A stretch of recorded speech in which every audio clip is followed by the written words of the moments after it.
Une mère célibataire s'était rendue à l'hôpital uniquement pour faire vacciner son bébé.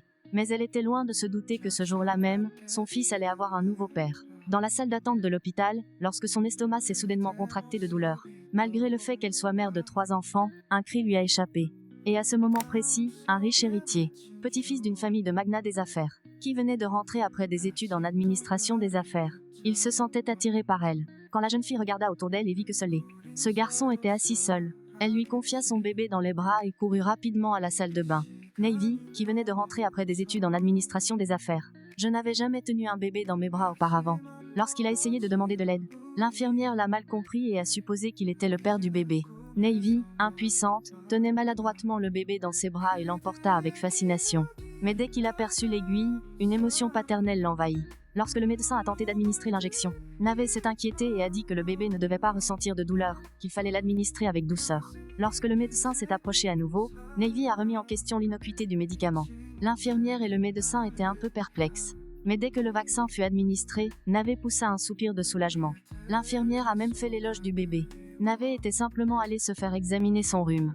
Mais il était loin de se douter qu'il deviendrait père par accident. Au moment où le bébé et la mère s'apprêtaient à partir, Navy les regarda et fut ému. Comme le disait Logo, il est revenu à son humour arrogant d'antan. Mais alors qu'il conduisait, lorsqu'il vit la jeune femme qui marchait dans la rue en portant son bébé, il n'a pas pu se contenir et les a immédiatement fait monter dans la voiture. Mais peu après, une odeur étrange a envahi la voiture. Il a dit que l'odeur provenait de la couche du bébé. Navy s'est énervé, mais quand la fille a dit que si les fenêtres n'étaient pas fermées, le bébé pourrait attraper un rhume. Navy supporta l'odeur en silence car c'était sa décision de les laisser monter dans la voiture. Après les avoir ramenés chez eux avec beaucoup de difficultés, Navy priait en secret pour ne plus jamais les revoir. Mais le destin en avait décidé autrement, car leur relation ne faisait que commencer. Navy était un jeune homme qui revenait de l'étranger, entièrement dévoué à la gestion de l'entreprise hôtelière de son grand-père. Mais dans le monde universitaire, il était revenu après une si longue absence qu'il n'avait pas été capable de soulever un seul haltère. Boking, qui occupait un emploi à temps partiel il l'a vu pour gagner de l'argent pour acheter du lait en poudre à son bébé. La marine combattait les auteries. Quand Boré est arrivé et a enfilé le haltéri sans effort, il s'est allongé par terre et lui a également expliqué la technique correcte. La marine était sous le choc. Bo essayait simplement d'aider, mais Navy a cru qu'il était ridiculisé. Fou de rage, il a démissionné. Bo a commencé un nouvel emploi à temps partiel sur un terrain de golf, mais elle n'a pas. J'avais le pressentiment qu'une petite erreur me remettrait face à face avec la marine. Son swing de golf a touché Navy, qui était venu inspecter le parcours. Bo a tenté de s'échapper après l'avoir aperçu, mais la marine l'a rattrapé. Navy était surprise car elle répondait sans cesse au téléphone. Bo a expliqué que c'était pour récolter des fonds pour le lait en poudre. La marine a d'abord hésité un peu. Mais dès que Boré a appris que Navy était le petit-fils du président, elle était complètement sous le choc. Navy pensait qu'il allait enfin se débarrasser d'elle. Mais le lendemain matin, alors qu'il se préparait pour le bureau, il constata que Borevia était devenue la secrétaire de la belle-fille aînée de la famille. Cette fois, Bowie a utilisé une méthode totalement inédite pour le saluer. Et Navy était profondément gêné. Mais ce jour-là, alors que les deux rentraient du travail, dès que Navy s'apprêtait à détacher la ceinture de sécurité de Bowie, leurs lèvres se sont touchées accidentellement. Bowie ouvrit immédiatement les yeux et Navy fut absolument choqué. Il a fait un bond en arrière et a dit que c'était une erreur, un malentendu. Boley, parfaitement calme et serein, a simplement dit « Merci de m'avoir ramené à la maison ». Et elle n'a pas réagi au baiser. Dans l'esprit de Navy, cette scène se répétait sans cesse. Lorsqu'il rentra chez lui et s'apprêtait à se brosser les dents, le souvenir de ce baiser l'a complètement perturbé. C'était l'attitude désinvolte de Bowie, du genre « tout va bien », alors que lui-même était encore très affecté. De son côté, Bowie était occupé à s'occuper du bébé. Le lendemain matin, en sortant de la maison, Navy vit Boré en train de nettoyer sa voiture. En la voyant, Navy fut tellement gêné qu'il partit sans dire un mot. Pendant ce temps, Boré restait là, l'air perplexe. En arrivant au bureau, Navy la croisa de nouveau dans l'ascenseur. Cette fois, il a essayé d'appuyer sur le bouton pour fermer la porte, mais Ri a bloqué la porte de l'ascenseur avec son pied. Lorsque Bowie s'approcha, Navy se recroquevilla dans un coin comme un enfant qui aurait commis une bêtise. Bo comprit que tout cela était dû à la nuit précédente. Bo lui a dit « J'ai déjà tout oublié, oublie-le toi aussi. Il n'y a pas lieu de s'excuser. » Navy a insisté sur le fait qu'il n'avait aucune mauvaise intention. Et ils ont tous deux convenu qu'il n'y avait rien entre eux. Bo a dit nonchalamment « De toute façon, vous n'êtes pas mon genre. » En entendant cela, le petit cœur de Navy se serra un peu. À ce moment-là, d'autres personnes entrèrent dans l'ascenseur, mettant fin à cette situation embarrassante. Au bureau, il se mit à réfléchir encore davantage à tout cela.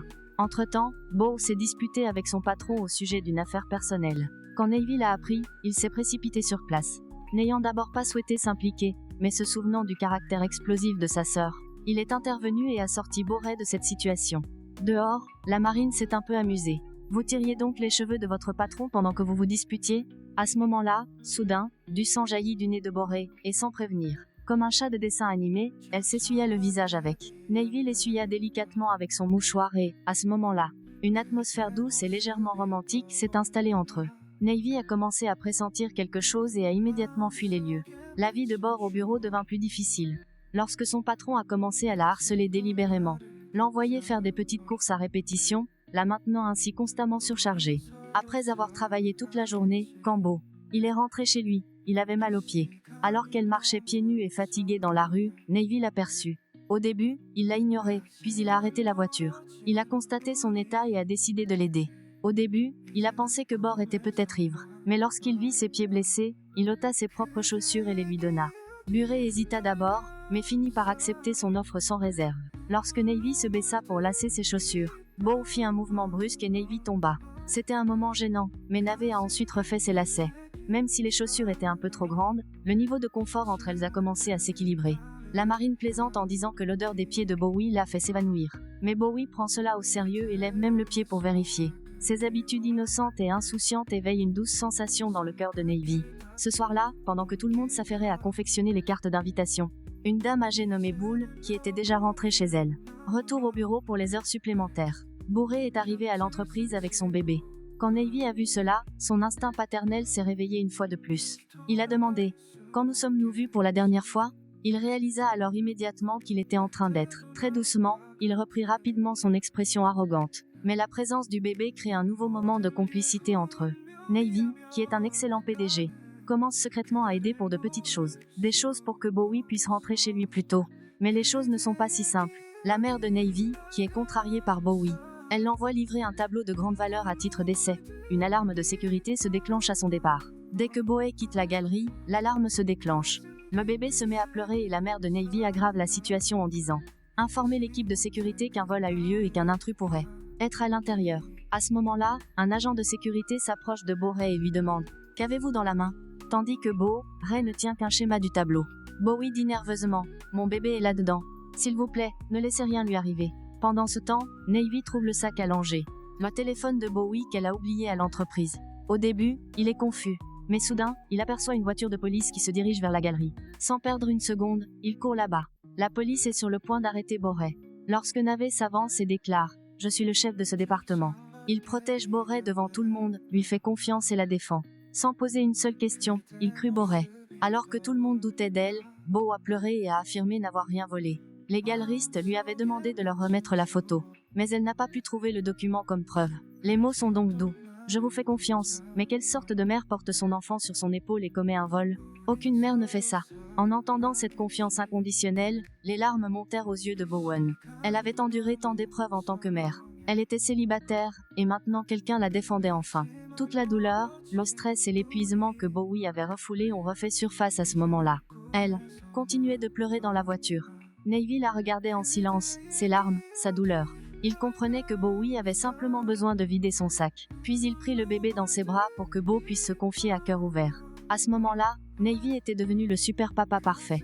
Il a dit affectueusement à l'un d'eux « Bébé, ne t'inquiète pas, Lou, maman ne pleure pas parce qu'elle est triste. » Maman se soulageait. Et Boré était assis dans la voiture, en pleurs. Cette nuit-là, la distance entre eux diminua. La marine a même fait quelques blagues pour nous faire rire et nous redonner le sourire. Sa personnalité innocente, confuse et quelque peu maladroite était. Cette faveur fut accordée, mais la marine resta désinvolte, comme si de rien n'était. Puis survint le moment où Navy croisa son ex-petite amie et son fiancé dans le hall de l'hôtel. Le même couple qui avait prévu de se marier dans leur hôtel. Chaque mot de son ex-petite amie était empreint de provocation subtile. Pour sauver la face, Navy a menti et a dit qu'il était lui aussi fiancé. Pour se moquer de lui, son ex-petite amie a organisé un dîner, espérant l'embarrasser. En désespoir de cause, Navy a demandé à Bory de se faire passer pour sa fiancée. Après une transformation lors de la réapparition de Bo, Navy fut stupéfaite. La jeune fille simple s'était transformée en une dame élégante et gracieuse. Son regard, l'éclat dans ses yeux, tout cela laissa Navy sans voix pendant un instant. Lorsque Boré prononça doucement son nom, Navy rougit légèrement. Pour éviter de gâcher le déguisement, a prévenu la marine. Veuillez ne pas utiliser de dialecte, et si des questions étranges se posent, laissez-moi faire. Elle a même apporté une magnifique bague. Quelle surprise, il tenait parfaitement dans la main de B. Au dîner, ils entrèrent main dans la main, en toute confiance. Son ex-petite amie ne s'attendait pas à ce que Navy amène quelqu'un avec elle. Son fiancé a complimenté Bowie, lui disant combien elle était belle. Mon ex est devenu jaloux et a demandé « Comment vous êtes-vous rencontrés ?» Oui, et elle a timidement transmis la réponse à Navy, qui a dit d'un ton romantique « Ce fut le coup de foudre. Après ça, je ne l'ai plus jamais laissé partir », rétorqua aussitôt Aix. « J'ai rencontré mon fiancé seulement 10 jours après notre rupture, comme pour prouver qu'il l'avait surmonté. » Ensuite, Bowen a exhibé son alliance, rendant son ex encore plus jalouse. Elle a commencé à montrer son propre amour, mais Nav. Il n'a pas cédé, mais son ex-petite amie a frappé de nouveau. Historiquement parlant, vous ne pourrez pas vous marier dans des familles riches comme la nôtre. Peu importe, chaque mot était empreint d'irrespect envers Bowie. Navy commençait à s'énerver un peu. Il se sentait mal d'avoir tout gâché. Puis son ex-petite amie a lancé une dernière pique. Laisse-le tomber, puis quitte-le quand tu trouveras mieux. Mais ce que Bowie fit ensuite laissa tout le monde stupéfait. La décision inattendue de Bowie a choqué tout le monde. Même Navy en resta sans voix, se demandant si elle n'avait pas exagéré. Il n'aurait jamais imaginé que, lors d'une journée en apparence normale, il allait redevenir père par accident. Lorsque les deux sont partis, Navy semblait un peu contrarié. Il a demandé à Bowie « Que faisiez-vous exactement ?» Bo expliqua calmement. C'était le seul moyen de vaincre son par exemple. En entendant cela, Navy a enfin tout compris. À ce moment-là, il fixa Bowie intensément, comme si quelque chose de plus profond s'agitait en lui. L'imprévisibilité de Bo a complètement surpris la marine. Quand il rentra chez lui et vit la bague qu'il avait portée pendant ses fausses fiançailles, il se souvint de nouveau de Boulet, et son cœur se mit à battre la chamade. Il devenait progressivement plus indulgent envers Bowie. Une mère célibataire qui survit aux jours d'hiver, enveloppée dans une épaisse couverture avec son bébé. Le jour de Noël, la marine avait prévu d'organiser un événement et a utilisé ses privilèges du patron, pouvoir convoquer Bowie au bureau. Bo s'est agacé, travaillant même les jours fériés. Mais elle était loin de se douter qu'un peu de joie l'attendait. La marine avait noté les articles dont Bo avait besoin. Pour votre bébé sur chaque petit papier dans l'urne de la tombola. Donc, tout ce que Ball aurait pu attraper serait utile. Lorsque Bowie a participé à l'événement et a choisi un code de triche au hasard, le prix s'est avéré être une poussette neuve. Ses yeux s'illuminèrent d'émotion. À ce moment-là, Navy, qui était caché dans un coin, s'avança. Il a suggéré nonchalamment « Essayons de mettre le bébé dans la poussette ». À ce moment-là, Navé se comportait comme un vrai père. Plein d'amour, d'affection et... Au parc, les deux ont testé la poussette ensemble et Navy. Elle a profité de l'occasion pour passer tout Noël avec Bowie, son bébé. Peu à peu, il commença à considérer le bébé comme son propre fils. À ce moment-là, un photographe est arrivé et a pris une magnifique photo d'eux. Navy a déclaré « C'est le premier Noël de Wolf, il devrait y avoir un souvenir ». Mais au fond, il voulait dire que c'était leur première photo de famille ensemble. Sur cette photo, ils se ressemblaient tous les trois. Une famille parfaite, mais lorsque Navy a ramené Bowie à la maison, ils firent la connaissance d'un nouveau voisin qui avait lui aussi acheté une charrette pour un loup. Navé remarqua immédiatement que le cadeau du voisin ne semblait pas très sincère. Mais malgré tout, une pointe de jalousie naquit dans son cœur. Ce soir-là, chez elle, Navy n'arrêtait pas de se demander « Est-ce que Bolet vendrait le chariot qu'il lui a donné ?» Il a fini par appeler et demander « Quelle poussette avez-vous choisi ?» Quand Boré a dit « Qu'est-ce que j'ai gagné à la tombola ?» Navy poussa un soupir de soulagement. Son visage s'illumina de joie. Mais quand Bo, il a ajouté nonchalamment « Eh bien, l'autre était déjà occupé, donc je n'avais pas vraiment le choix. » L'humeur de Navé s'assombrit à nouveau. Tant que Bowie gardait le chariot qu'il lui avait donné, Navy était content. Quelques jours plus tard, Navy a dû se rendre à l'étranger pour le travail. Lorsque Bowie l'apprit, une angoisse sourde s'empara de lui. Au fond d'elle-même, elle craignait ce qui arriverait si quelque chose arrivait à la marine. Sans même s'en rendre compte, ils avaient tous deux commencé à se soucier l'un de l'autre. Alors que Navé s'apprêtait à partir pour son voyage à l'étranger, Bowie lui saisit la main, voulant l'arrêter. Mais Navy n'a pas mal compris. Au contraire, il a réconforté Boret avec des paroles affectueuses. « Tout ira bien, je reviendrai sain et sauf. » Assise dans l'avion, Navy contemplait cette adorable photo de sa famille. Un souvenir, mais il n'en avait aucune idée. Dès son départ, des problèmes allaient s'abattre sur Bowie. La mère de Nive a saisi l'occasion et a élaboré un plan pour licencier Bowie de l'entreprise. Elle a demandé au directeur de confier à bord la tâche de livrer un tableau de grande valeur. Mais Boret ignorait qu'un traceur avait été secrètement placé dans sa voiture. Alors qu'elle livrait le tableau, une voiture a freiné brusquement devant elle, et elle s'est arrêtée. Elle est immédiatement sortie pour vérifier la situation. Inconscient qu'un motocycliste s'était approché silencieusement par derrière. Le conducteur de la voiture de devant n'arrêtait pas de s'excuser et a proposé de dédommager les victimes. Pendant ce temps, le motard a secrètement volé le tableau. Bo a simplement pris quelques photos et une carte de visite, pensant que tout allait bien. Mais lorsqu'elle arriva à destination et constata que le tableau avait disparu, elle fut choquée. Son patron a immédiatement décidé de la licencier. La mère de Navy a également mis en cause le gâteau, l'accusant d'avoir délibérément caché le tableau. Beau avait le cœur brisé. Elle a simplement dit « Je ne ferai jamais une chose pareille ». Entre-temps, la marine a appelé Bowie depuis l'étranger. Dès que Bowlray a entendu sa voix, elle a éclaté en sanglots. Navé a continué à demander « Tout va bien ?» et elle a simplement répondu « J'ai été très émue d'entendre sa voix ». Et il a mis fin à l'appel, faisant de son mieux pour dissimuler sa douleur afin de gagner de l'argent. Beau a commencé un emploi à temps partiel dans une station de lavage de voitures. La marine envoyait des messages tous les jours. Mais Bowie n'a jamais répondu à cause de la distance. Les choses entre eux commençaient à paraître réelles maintenant. Après avoir terminé votre projet, Navy est rentré et a appris de la dame que Bowie avait été renvoyé. Navy s'est immédiatement tourné vers sa mère, la soupçonnant d'être à l'origine de tout. Il n'avait plus qu'une seule mission, trouver. Il a obtenu l'adresse auprès du voisin de Bull et s'est rendu au centre de lavage de voitures. Il y revit Bull, et cette vieille affection entre eux ressurgit en un instant. Sans réfléchir, Navy tenta de l'emmener, mais Bowie refusa. Elle a dit « Je peux gagner ma vie seule, ne me traitez pas comme une mendiante ». Le cœur de Navy se brisa, mais il comprit. Bull se battait pour son estime de soi. Même après son retour chez elle, l'esprit de Navy était prisonnier d'elle. Les petits moments de connexion qu'ils avaient partagés pendant tous ces jours avaient rempli son cœur de sentiments profonds, bien qu'il ne les ait jamais exprimés. Lorsqu'il vit Beau travailler seul tard dans la nuit au lavoto, dans le froid, cela lui a fait mal au cœur. À ce moment-là, un pistolet à eau à haute puissance. La pression est devenue incontrôlable et était sur le point de frapper Bowie. Sans réfléchir, Navé s'est jeté devant elle, au mépris de sa propre sécurité. Finalement, il a avoué ses sentiments. L'amour peut vous emmener au-delà de toutes les limites. L'amour donne toujours la force de tout oublier et de tout faire. Le lendemain, lorsque l'héritier de la famille, il voit la fille qu'il aime en danger et il n'hésite pas une seconde. Il court pour la sauver et, en lui sauvant la vie, il finit par se blesser gravement. Navy a été transporté à l'hôpital. Après l'opération, il était hors de danger, mais inconscient. Beau était assise dans un coin, en pleurs, et présentait sans cesse ses excuses au président. La marine est dans cet état à cause de moi. Le président n'a pas dit grand-chose. Il a simplement vu la douleur sur le visage de Bowie. Lorsque Bowie a demandé à rester auprès de Navy à l'hôpital, le président ne le lui a pas refusé. Lorsque le président a vu que son petit-fils, Navy, avait risqué sa vie pour cette fille, et cela, la jeune fille veillait désormais silencieusement sur lui jour et nuit. Il n'a rien dit. Il approuva discrètement la demande de Bully, et à partir de ce jour, Bull ne quitta plus jamais Navy. Chaque petit besoin, chaque instant d'attention, elle a tout fait de ses propres mains. Pendant ce temps, la mère de Navy, Ark, qui est toujours en prison, il a appris que son fils avait été blessé dans un accident de voiture. Son cœur était brisé. La culpabilité liée à ses actes a commencé à la ronger de l'intérieur. Puisqu'elle a avoué ses crimes et accepté toutes les accusations, elle a bénéficié d'une libération sous caution à l'avancée. Sans perdre de temps, s'est précipitée à l'hôpital.